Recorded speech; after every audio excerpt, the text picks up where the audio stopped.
Good day, everybody. Good morning. It is 1 o'clock in the morning. Went to bed a little too early, but I slept good, so that's good.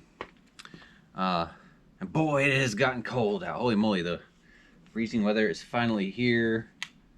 I have to use my infrared thermometer because the weather reports have been horribly inaccurate lately. A few days ago, it was saying it's supposed to be 25. And it didn't even get down to freezing, so I don't know what's going on with that. But boy, it is 24 degrees out right now. 24 over there, 25 on that log. Yeah, it's cold. I feel it now. It finally feels like winter. The diesel heater project is going awesome, but I keep running into hangups. The fittings that came with the tank were too small. They were like 6 AN fittings. I needed 8 AN fittings, so those had to get ordered. And then it turns out that the box I made that covers the gas tank and also acts as a step was too short. I needed to be an inch taller to clear those fittings. I measured to the top of the gas cap and gave myself an extra inch. Thought that would be enough, but it turns out I needed another inch for those fittings because those come up pretty high once they're on the tank. So I needed to order fittings, and then I needed to make spacers for that step. I just used a piece of 1.5 inch square tube, 1/8 inch wall to bump that up. I gave me an extra 1/2 inch above those connectors, the fittings. But then the bolts are too short. I got 4 inch by 3/8 inch bolts to put that tank on. The longest ones I had, I grabbed a few different sizes, but just today I got in a box of 5 inch to make up for the extra length I needed when I added the spacers. So we'll be getting back on to that project here shortly. Maybe once the sun comes out. That's okay, I got some other things I can do to get ready. I've also made the front mud flaps. Didn't bother filming them, just thought I'd cut them and get it out of the way. But I think the next video after the diesel heater install will be putting this cap back on permanently. Finally. Made some 16 by 16 inch squares, cut some notches to fit around some pieces up in here, and the wiring on this side needed a big notch to clear the wiring. So I just need to weld those on, paint it when the weather warms up. We got a bunch of stuff to paint, so I'll skip that. We'll get the mud flaps on, we'll get this lower bracket made for this bumper mount. For the longest time I thought I lost it, but then I started thinking maybe it never had it. I kind of remember it not having it. I don't know. I can't. Either way, it's gone.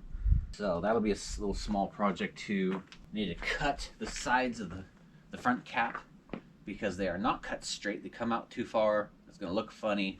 So I'm going to trim those up. Then I need to drill some holes to mount the cap on both sides. So not a huge project, but that's going to be awesome to finally get that back on. Then I can add the headlights, turn signals, bumper. Oh, I really look forward to seeing that finished. But yeah, diesel heater install, except for the hangups, is going great. I got the diesel heater in. There's the exhaust and the intake for it. I thought that turned out awesome right there. It's gonna get a little dirty from dirt spraying up off the tire, but I don't think it's gonna be too big a deal. Yeah, so happy to see that in there. I just need to run fuel line, put that tank. Well, the tank's sitting here. I'm just waiting I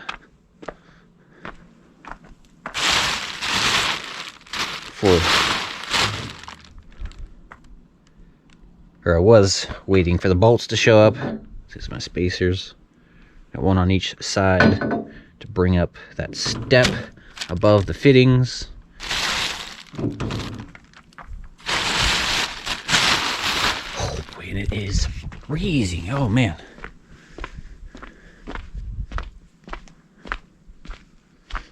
Feel that cold sting. Feels like winter. Yeah, a bunch of hangups on that diesel heater install, but we're ready to go now.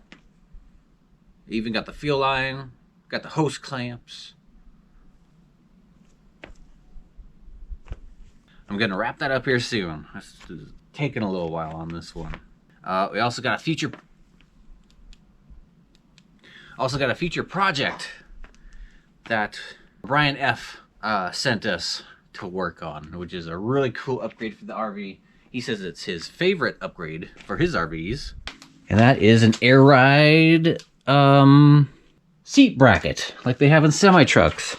He sent this, and I opened the box and I was like, what the heck is this? Took me a minute to figure out what it was. I looked at the tag and it finally made sense to me. Air ride seat base. Volvo truck, 11, 14, 18. Got some numbers there. There's actually a lot of information on this. Seat base. So that's going to be a fun future project. These things, I mentioned in a previous video or vlog about getting a semi-truck seat because those look so comfy to ride in. So that is so awesome. Thank you so much, Brian F, for the awesome upgrade. I can't wait to put that in. I want to find me a nice seat though. I was starting to think I might go ahead and mount the original seat, but if I put in this cool seat base with the air ride, you can see the airbag in there. That is so neat. That's going to be awesome for long trips. What a cool upgrade.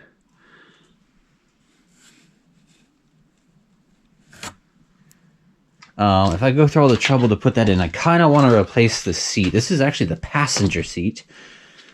The original driver's seat and patches was all worn out. It kept dropping out chunks of foam out the bottom. I think this needs to be replaced too. And kind of for the first time, I want to just drive with the seat as it was installed originally with the hard base. I want to feel the difference from patches back then to patches now. It might not be a huge difference, but for old time's sake, I kind of want to ride with her seat the way it was. It's also kind of nice because it spins around backward, but I would much rather take a air ride base over that any day. It's gonna be so nice on long trips. But yeah, just for old time's sake, I want to ride with her with the original base, so that'll give me some time to go swing by maybe some junkyards or look for a used seat, like a used semi-truck seat. I'll probably find something real nice to put in that RV. Yeah, I like your thinking, Brian F. What a cool upgrade for the RV, especially for all the driving I'm gonna do. Really excited to try that. I even went and found a little air switch so I can inflate and deflate the bag with a button. Just an air switch, air button. Just gotta find me a seat for it. Really cool. Thank you, Brian F. That's the top, right? Is there enough room for the airline to come out if the seat's attached? Or is this supposed to go through the floor? And this is the top. Because if this attaches to the floor, then I'm gonna have to make room for these or something. I kind of think this would be the top because it's smaller.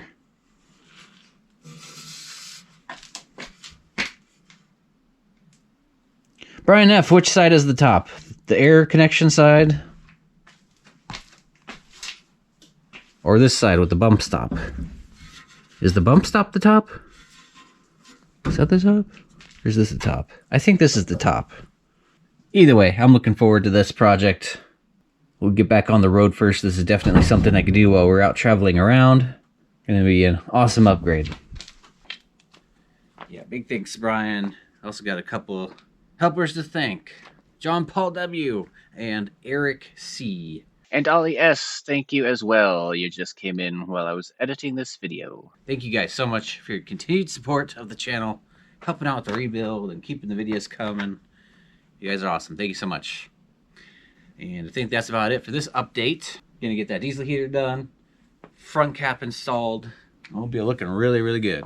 I hope you all are having a great winter so far. Hopefully it's not too cold where you're at. Hope you're staying warm, staying safe, staying healthy. Oh boy, you guys, I got some awesome recipes to share with you in future cooking videos. I cut out bread, and that changed up everything. Started experimenting, trying new things. I make some of the best salads ever. No bread, no tortilla shells, so I just make salads. I do rice and fish. The frozen fish section in our grocery store has all sorts of stuff. I just picked up swordfish. Mahi mahi is really good. And then there's something like called ahi salmon or ani salmon. It's real chewy, like a steak. I feel like I'm eating a steak when I cook up that. And they're in little tiny chunks. They're like $2 chunks of fish. So, and then lots of salmon. I get a lot of frozen salmon. Should probably try getting it fresh at some point, but I like the prepackaged salmon steaks. They come in a bag. They're like $8 a bag. Breakfast is eggs and potatoes. Change it up a little bit. Got a whole bunch of new recipes to share with you. Can't wait to get back into the cooking videos. But for right now, I'm perfecting my new selection of meals. Yeah, eating good lately. Can't wait to share what I've come up with. I miss doing the cooking videos. I miss doing them in patches. So stay tuned, everybody. We got lots coming up. Thank you for watching. We'll see you in the next video. Bye-bye. Yes, one other hang-up is this ended up crooked somehow. And it wasn't very crooked. It was crooked by maybe half an inch crooked from the back of the RV. And it was driving me nuts. I was trying to ignore it, but it was driving me nuts. So I took it off and walled out these holes even bigger. Thankfully, I do have some big washers to go on these. But yeah, I didn't do a very good job making those holes. I should have pre-drawn where I wanted to go with the die grinder and the burr bit. I just kind of went at it. Yeah, that'll give me some room to shift things. So left side, right side, got those holes walled out. Will allow this thing to twist and get that straightened up with the back side of the RV. And got a light on it right now because I touched up the paint in some places, and it's so cold. It's needed to warm it up a little bit. So that should be ready later today. Well, later today I'm going to put it on no matter what. But looking really good. I like the smoke gray from Rust-Oleum. This is going to be one awesome diesel heater setup. 15 gallons. It's going to last me a long time. Oh boy, that swordfish is actually really good. It's like my new favorite thing right there. I like it. And only a couple bucks for that little piece. A couple bucks for one meal is not bad.